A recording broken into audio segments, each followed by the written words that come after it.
चित्राज लायब्ररीमध्ये तुमचं खूप खूप स्वागत आहे। तर आज मी आली आहे विसार रिसॉर्टला।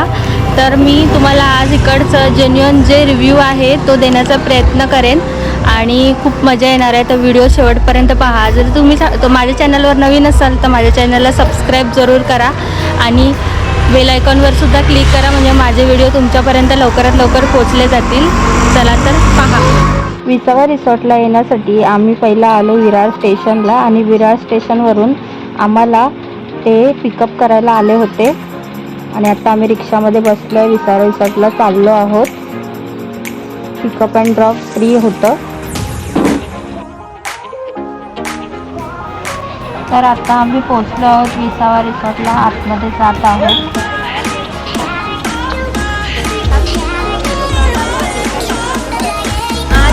आज मी तुम्हाला ओव्हरऑल सगळं आधी दाखवते कसं आहे काय। आता आम्ही 9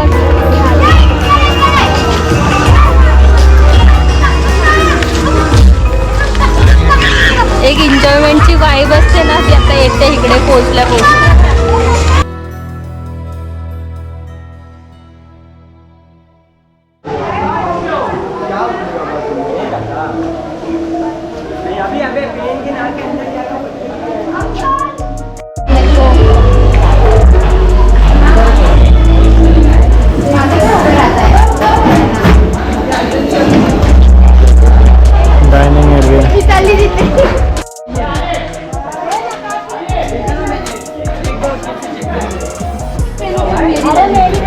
आधी से बोला हो रे वाला लवकर जाओ ना।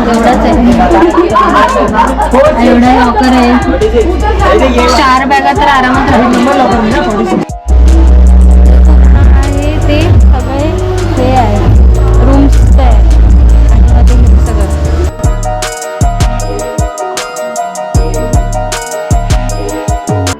हे रूम्स आहे। तिथेच बाजूला इकडे चेंजिंग रूम आहे, जो कॉमन चेंजिंग रूम, आणि बाकी ते असं पूल वगैरे हे बघा, तुम्हाला मी दाखवते नंतर। इकडे असं छोटंसं दुकान पण आहे, तिकडे तुम्ही काही वस्तू घेऊ शकता।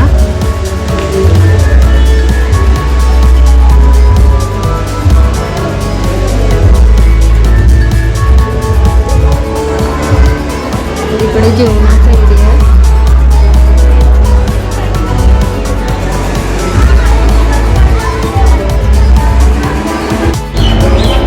लहान मुलांसाठी आहे।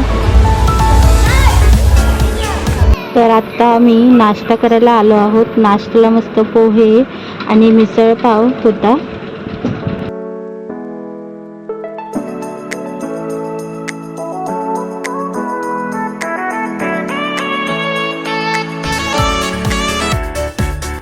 ओव्हरऑल दाखवायचं झालं तर इकडे हे सगळे पूल आणि आपलं रेन डान्स वगैरे आहे।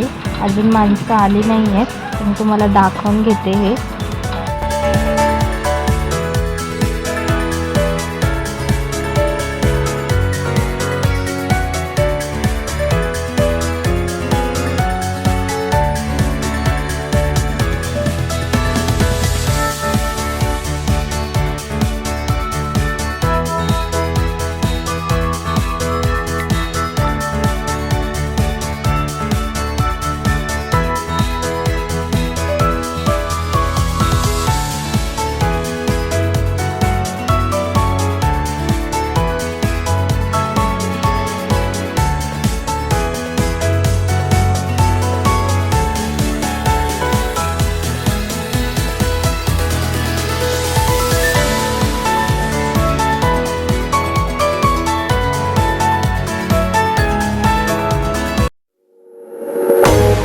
आम्ही आता कपडे चेंज करून मस्त असं एन्जॉय करायला चाललो आहोत।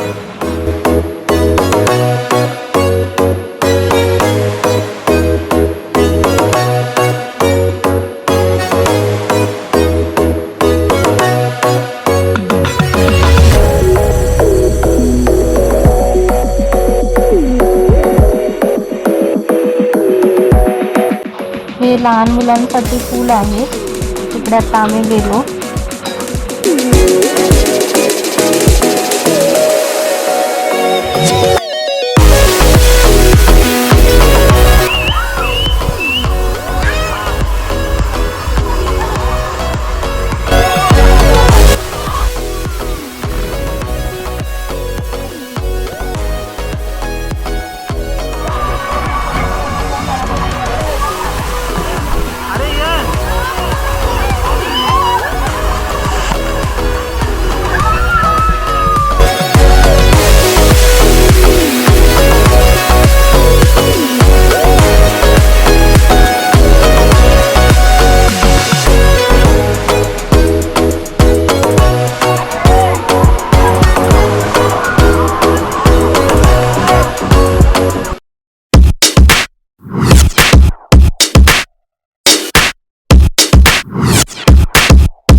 आता आम्ही आलो आहोत जेवायला.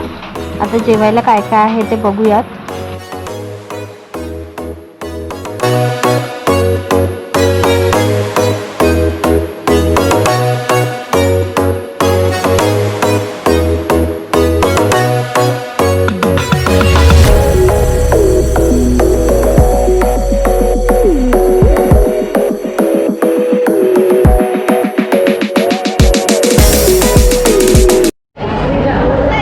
मी व्हेज जेवण घेतले. त्यामध्ये चपाती आहे, डाळ, भात, मिक्स भाजी आणि ही भाजी आहे छोलेची आणि शिरा आहे, सॅलड आहे आणि लोणचं आहे. आणि नॉनव्हेजमध्ये हे काय आहे, चिकन आहे, नंतर चपाती आहे, पाव पण आहे, शिरा, डाळ भात आणि हे काय आहे, चिकन चिली आहे. बाकी लेक्चर कसं आहे. आता आमचं जेवण झालं आहे आणि आता आम्ही इथे बसतोय. पण जेवण इतकं मला काही आवडलं नाही. जेवणाला नावं ठेवायचं असं नाही आहे मला, पण खरोखरच जेवण इतकं काय टेस्ट नव्हती जेवणाला. माणूस कसं तुम्ही कमी आणि कमीच बनावं, पण ते टेस्ट असू द्या जेवणाला असं मला तरी वाटतं. आणि बाकी जर तुम्ही बोलाल तर वॉशरूम पण सुद्धा थोडं घाण असतं, थोडं ते खूपच घाण असतं. काही दरवाजे सुद्धा सुटले, त्यामुळे लेडीजने वॉशरूममध्ये कसं जावं. तर त्यांनी ज्याला रूम नाही भेटले तो वॉशरूमच यूज करणार, तर ते कसं करणार. आणि मेन गोष्ट पूल पण पुलामध्ये पण घाणीचा असं वास येत होता मला तरी. आणि बघितलं तर बाजूला तिथे असं डायपर टाकलं होतं लहान मुलाचं, तर त्याचा पूर्ण घाण वास येत होता. तर तुम्ही त्याकडे लक्ष द्यावं असं मला तरी वाटतं. आणि जे टाकतो त्याने तुमच्या डस्टबिनमध्ये टाकावं. म्हणजे असं आपण कुठेही कसं टाकतो, आपलं घर आपण जर घाण ठेवतो तर आपण बाहेर तरी का घाण ठेवावं असं मला तरी वाटतं. तर आता आम्ही निघालो आहोत आणि माझा व्हिडिओ कसा वाटला नक्कीच सांगा. मी जे काय आहे ते सांगण्याचा तुम्हाला प्रयत्न केला आहे. तर नक्कीच माझा व्हिडिओ कसा वाटला तर मला कमेंट करून सांगा. आणि व्हिडिओ आवडला चित्राज लायब्ररीला लाईक, शेअर आणि सबस्क्राईब जरूर करा. तर भेटूया नेक्स्ट व्हिडिओमध्ये. तोपर्यंत बाय बाय.